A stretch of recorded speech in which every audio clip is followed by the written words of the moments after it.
Someone's telling you about their day, and you're nodding in the right places, making the right sounds, and you're not really there for it.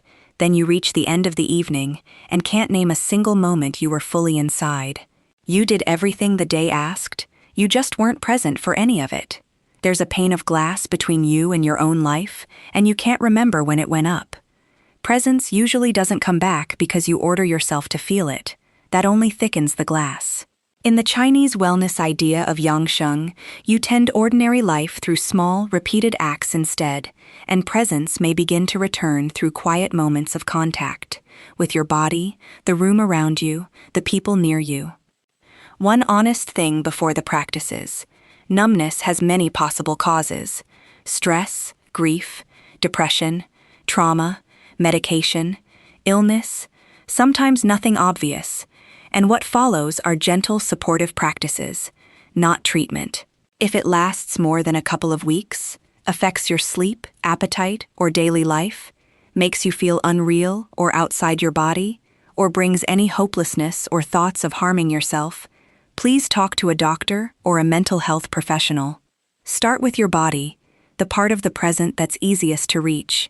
Once today, take 20 or 30 seconds and notice one clear, comfortable physical fact. Hold a warm cup and feel the warmth in your hands. Run cool, not painfully cold, water over your fingers. Press both feet into the floor and feel them supported. Hold a familiar object with some texture to it. If standing feels unsteady, do this sitting down.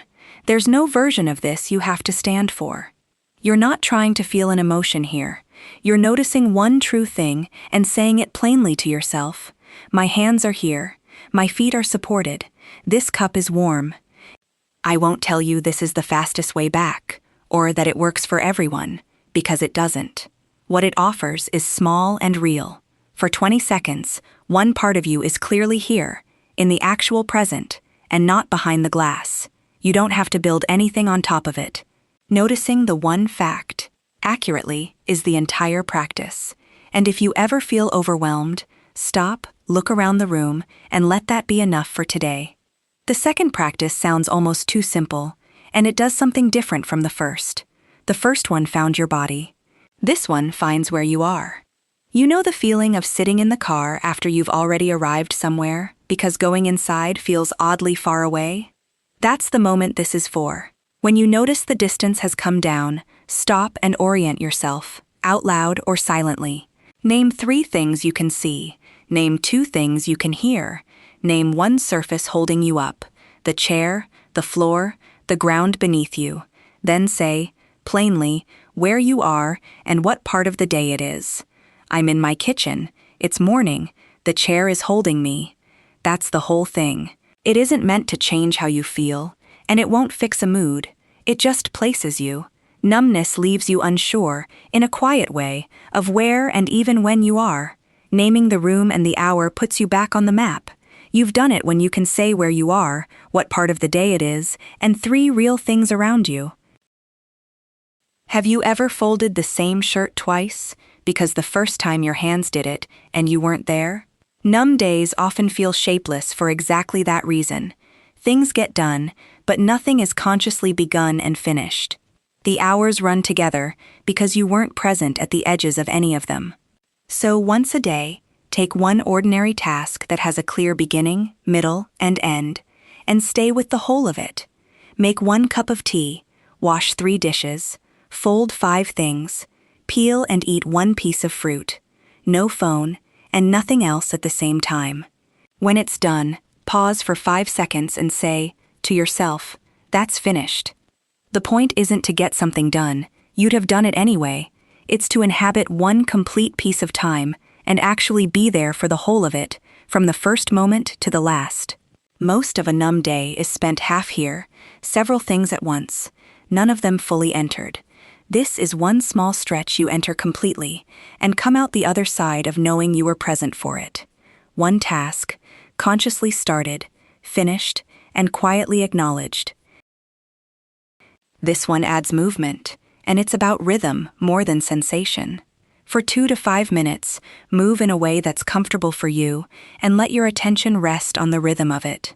Walk slowly and match it to your breath. Step and breathe out, step and breathe out.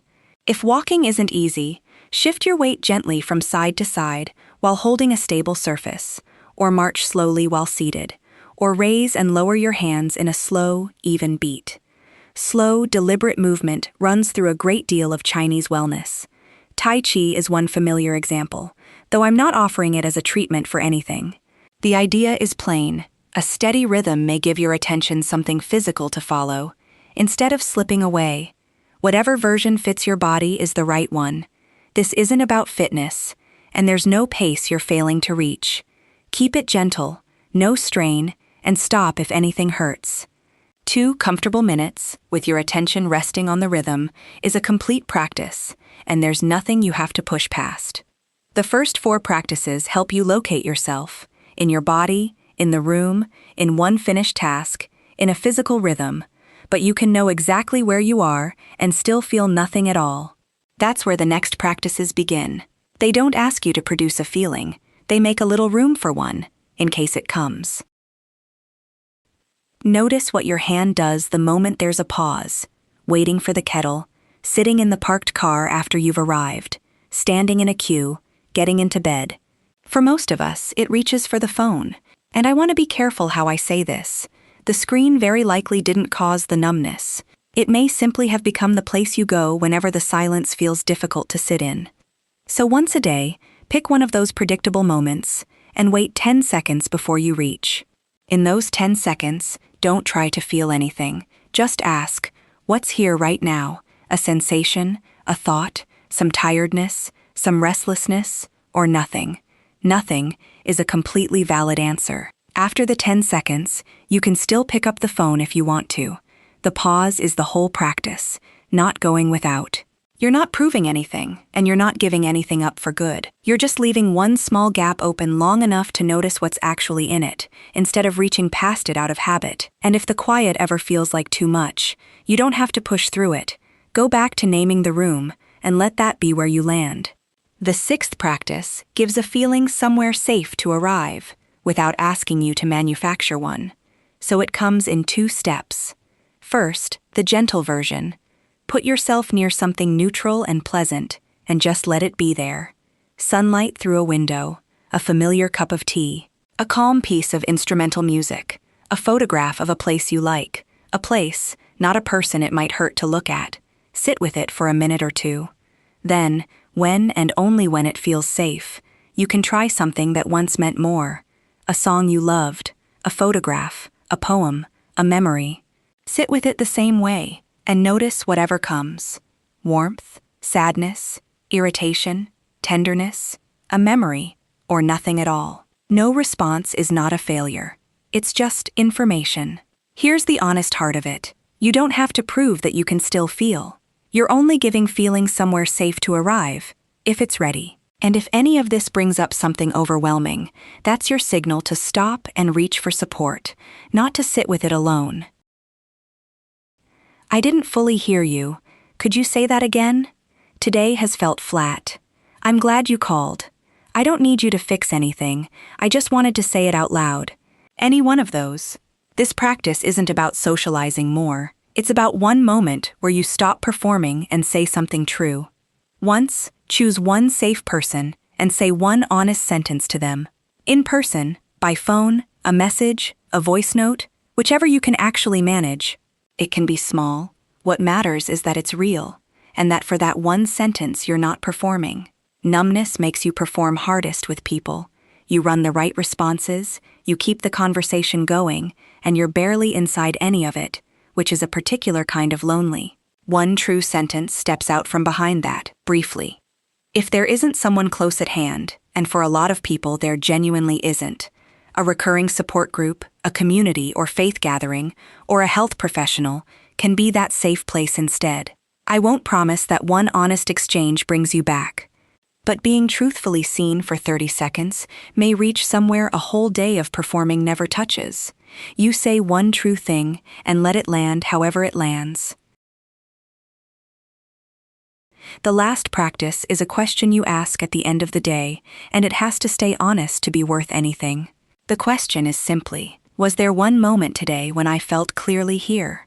Maybe there was. Warm water on your hands, a finished cup of tea, 3 steps you actually noticed, a song, 1 true sentence, sunlight on the table. If there was, name it, in 1 plain sentence. That's your evidence. And if, honestly, there wasn't, some days there won't be, then don't invent one to feel better. Instead, choose one 60-second practice for tomorrow and decide exactly when you'll do it. That's your direction. Either way, you end the day holding something real, 1 moment named, or 1 small plan made. Not a promise that you'll feel more tomorrow. I can't give you that honestly, and I won't pretend to. Just 1 true answer, and 1 next step. Done quietly, night after night. That's how a numb stretch of life tends to loosen. Not all at once, and not because you forced it, but because you kept making small contact with what's real. So, 1 comfortable sensation to find your body, a moment to orient yourself in the room, 1 ordinary task carried from start to finish, a few minutes of gentle rhythm, 1 pause left unfilled, 1 thing invited in without pressure, 1 true sentence said to someone safe, and 1 honest look each night at whether a moment reached you. Don't try all 8 tomorrow.